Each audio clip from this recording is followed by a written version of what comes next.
Since I've gotten older, I've realized we all care about things that don't really matter.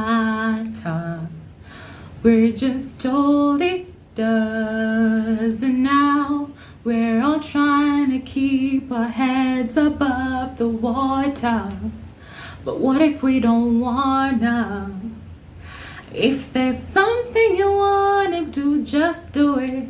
Don't let your head stop your heart from moving. If there's someone you wanna talk to them. Who knows who we'd be if we just live more and love more.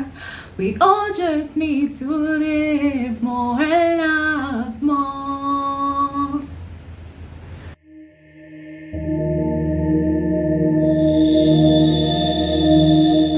Hello, my love. Hi, welcome back here. If you're new, hi.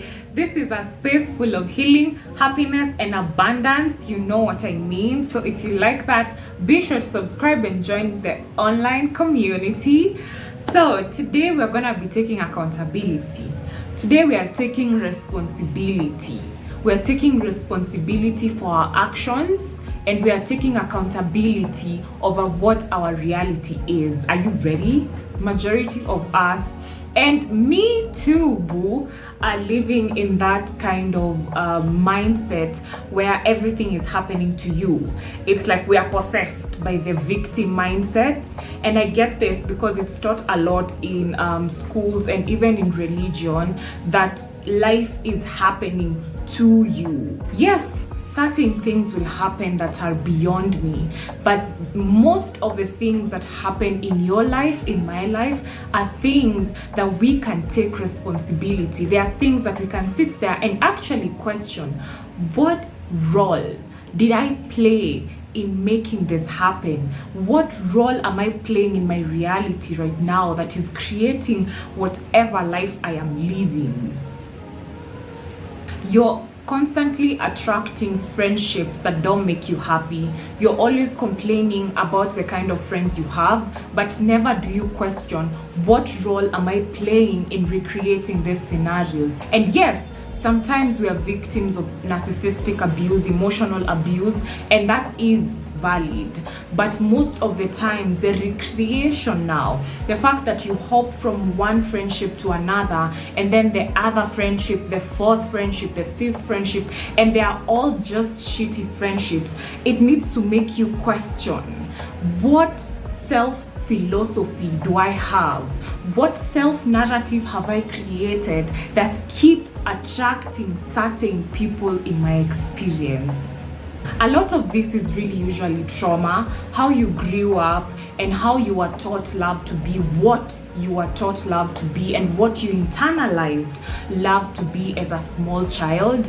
It's really what leads you to recreating the same scenario. So if as a child your narrative was that I'm unloved and I'm unworthy, then you keep attracting friends who stab you in the back. You keep attracting friends who are jealous of you. You keep attracting friends who are highly critical of you. You keep attracting friends that just don't complete you. You keep attracting friends that are not matching your vibration in life because you internalized that I'm unworthy, and your experience keeps recreating that. A lot of the time also, we hold on to a lot of guilt and shame within us concerning our past relationships.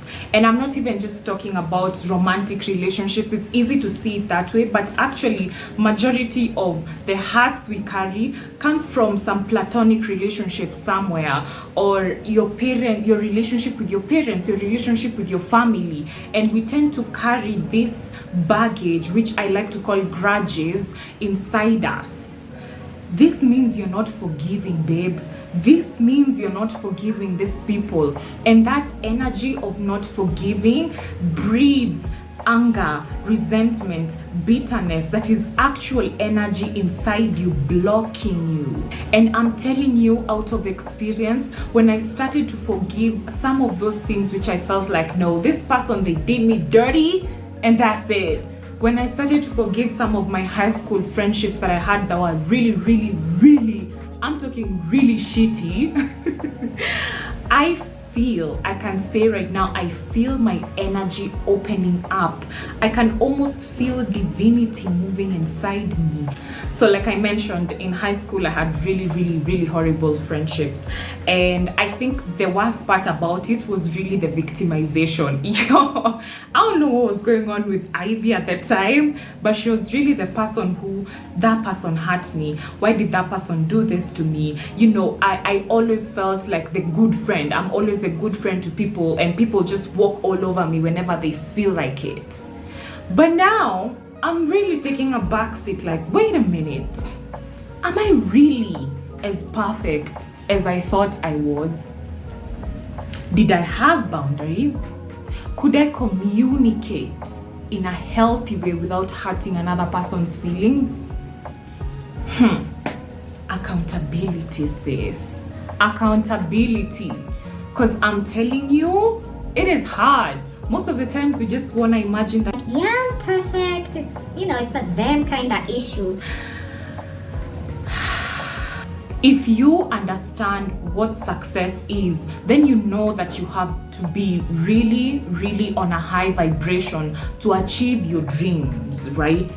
And there are so many things, you guys, so many things that I'm learning that hold us back energetically from achieving those things we want to achieve in our life, from hitting those milestones we want to hit in our lives. And it's easy to take a back seat and really be like, okay, I've been praying, I've been manifesting, I've been persistent, I've been patient with this success journey, and maybe God just doesn't want it to come to me right now.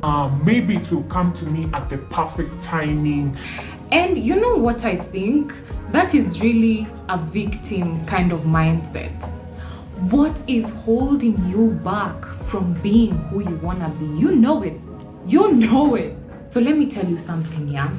Emotions called fear and guilt are the lowest form of vibration. And most of us are really living in this way. We are really living with a lot of fear and guilt and shame inside us. And not to blame anything, but the society we kind of grew in, the schools we grew in, the churches we've grown in, the society generally that we have grown in has played a huge role in all of these feelings we experience day to day. Even from the news that we consume every day, the foods. I'm telling you, the whole capitalist system is just like this whole idea that is a story for another day. But these are the things that have made us carry within us a lot of fear, guilt, and shame. And when I say these are the lowest form of vibration, this is the lowest form of vibration a human being can ever be on. That's exactly what I mean. You know why they make you scared through the news? You know why you're always hearing about Al-Shabaab's bombing these places and people just dying? News is always bad news, so that they can inflict fear, so they can put fear in your subconscious mind. Because a person who is scared, a person who is guilty, is very easy to control. Most of us are really not trying to be successful. We are trying to not fail.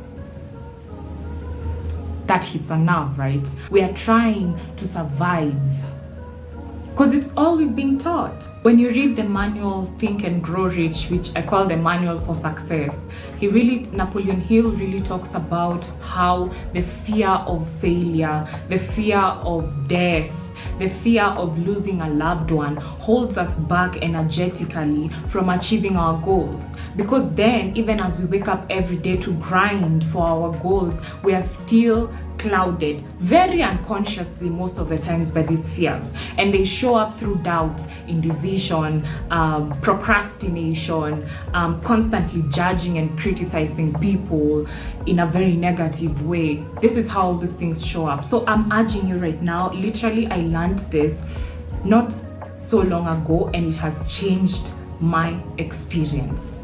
Sit down with yourself right now and look at your life truthfully.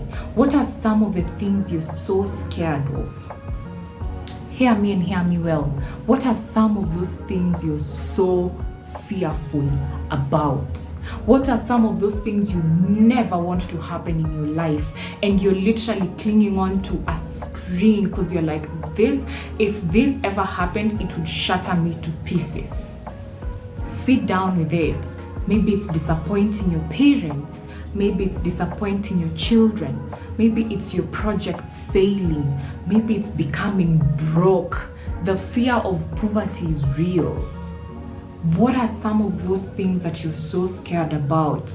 Sit with them. As uncomfortable as it is, because I'm telling you, it's not easy, but sit with them and accept them to be true in the reality that's in your mind. Accept them truthfully and really sit there and be like, you know what would really happen if this was to happen? What would happen if I really, really disappointed my parents? It would hurt me like this. It would feel this way. I would feel so hopeless in this manner. Literally experience the whole thing so that you get to that level of acceptance. Because guess what? The resistance you put towards your fear, whenever you think about, oh my God, I could actually get broke, and you start playing some money affirmations like, I'm a lucky girl, all good things come to me, flow through me, move through me, but yet you're doing this because you're scared. That resistance is what is holding you back from creating the reality that you want. And babe, you literally just need to get out of your own way by genuinely accepting that you're scared. And that's why you're self-sabotaging. And that's why you're binge eating. And that's why you're drinking. And that's why you're procrastinating. And that's why you're a perfectionist. And that's why you haven't started that project you've been saying you'll start for like years now, for months now. And that's why you keep stopping. That's why you're not consistent with the things you want to achieve, because you're scared. And it's okay. Once you get to that place of acceptance, now you can be able to see things with polarity and start to experience the positive side of these things actually happening. So say I disappoint my parents. Yes, okay, so here we are. It's a really shitty situation, Ivy. Oh my God, what have you done? I sit back and I ask myself, what could God, what could the universe, source energy be really trying to get out of me through this experience? Maybe God requires me to have a deeper relationship with my parents, and I wouldn't have known this if I did not fail. You see, now you start to see the positive side of your irrational fears, because they are very irrational. Most of the times they never even happen.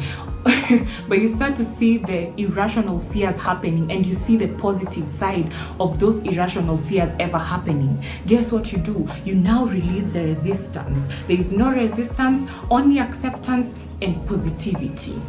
So what? Now you focus on what you want to create, on who you want to be, on what you want your success to look like. But it starts when you take your power back, when you stop resisting those crazy fears in your own head.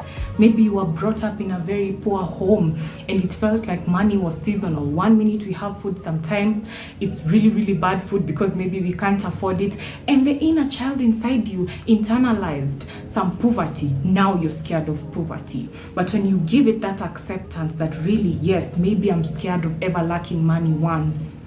And then you ask yourself, what if I ever lacked money? What would happen? What would my reality be? And what would God, source, be trying to communicate to me through that experience? Maybe it's that I need to budget better. Voila! And I'm not saying that it's gonna be that easy. I'm saying that it is completely in your control.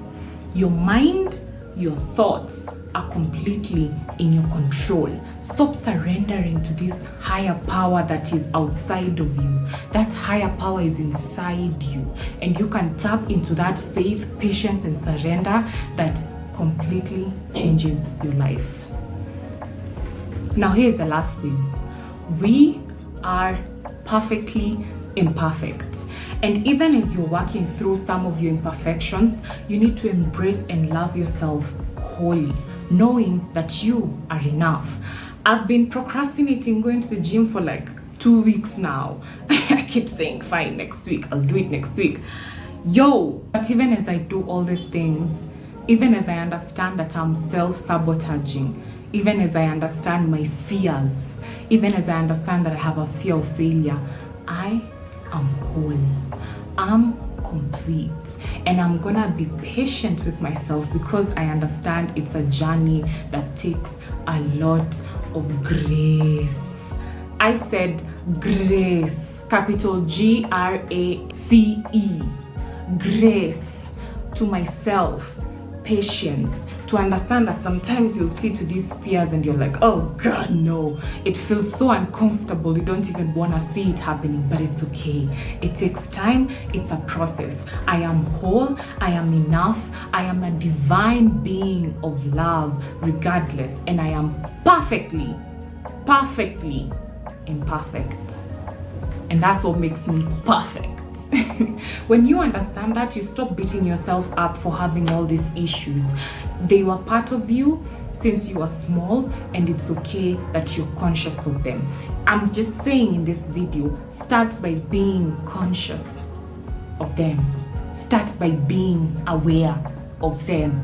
And then the changing process happens over time, and it's a journey that has no end. So just love yourself, embrace yourself as you are, embrace yourself.